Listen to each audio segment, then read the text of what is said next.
전북 정읍시 고창군 국회의원 윤준배입니다. 법무부 장관님, 우리 법사위 예산심사 과정에서 검찰 특수활동비 또 특정 업무 경비 이게 삭감됐습니다. 이와 관련해서 다른 시각에서 보는 관점도 있던데 이 예산과 관련해서는 투명성이나 적절한 통제가 있어야 된다는 점에 대한 동의하시죠? 예. 네. 또 실제 집행되는 과정에서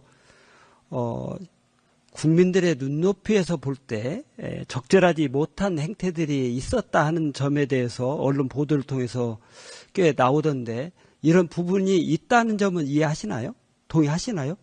수년 전에 그런 일들이 있었고 있었죠. 그 점에 대해서는 다 반환 조치를 하는 등 여러 가지 방법을 다 강구했고 그 이후로 자체적으로 특활비 부분은 좀 더 명확하게 쓸 수 있는 그리고 그걸 투명성을 높이는 방안을 만들어서 자체적으로 계획해서 실행하고 있습니다. 그 실행하고 있는 내용이 최소한도 예산을 심의하고 확정하는 국회 통제를 받는 정도는 되어야 된다. 이 점에 대해서는 동의하시나요?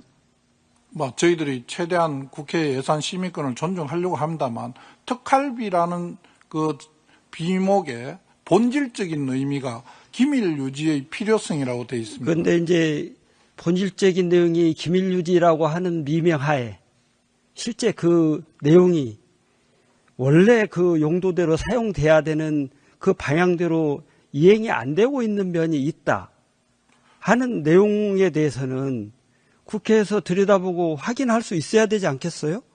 지금 저희들이 그 판결에서 그렇게 공개하라고 하는 내용은 저희들 최대한 자료를 제공하려고 노력을 하고 있습니다. 아니 예산을 심의 확정해 주는 국회 입장에서 예산이 어떤 용도로 어떻게 쓰이는지를 신뢰할 수 없다면 그건 당연히 삭감해야 되겠죠.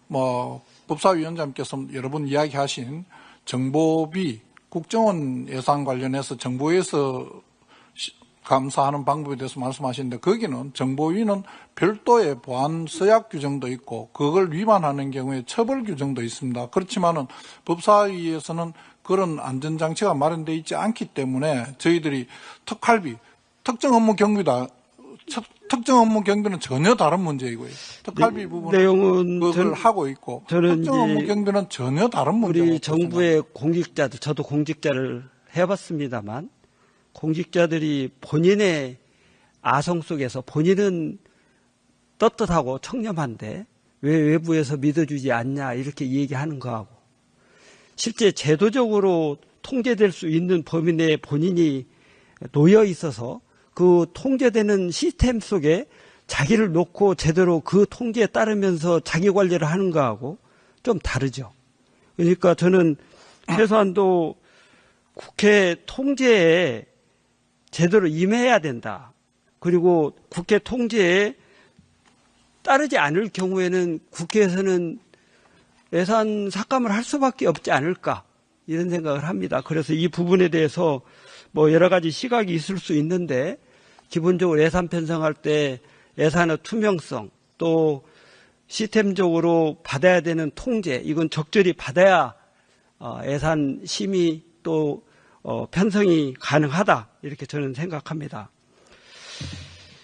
어제 우리 존경하는 우리 허영 간사님 6개 권력기관 특활비 제가 말씀하시는 거 보니까 총액이 2조 한 1,000억 정도 이렇게 되는 것으로 이렇게 말씀하시던데 이 엄청난 규모의 범위가 적정하게 제대로 사용되어야 된다 하는 점에 대해서는 아마 우리 정부 공직자분들도 다 이해하고 동의하실 거라고 생각합니다. 저는 이런 내용 중에 누소되는 또는 부적절하게 사용되는 부분이 있다면 그걸 제대로 바로잡아서 소위 지금 예산 편성에 증액하자고 나와 있는 내용 중에 지역사랑 상품권 우리 서민들 좀 보호하자고 하는 내용에 최소한 그중에 절반이라도 사용하면 승수 효과가 있어서 수조 원에 해당되는 지역경제 효과를 살릴 수 있지 않겠나 이런 생각을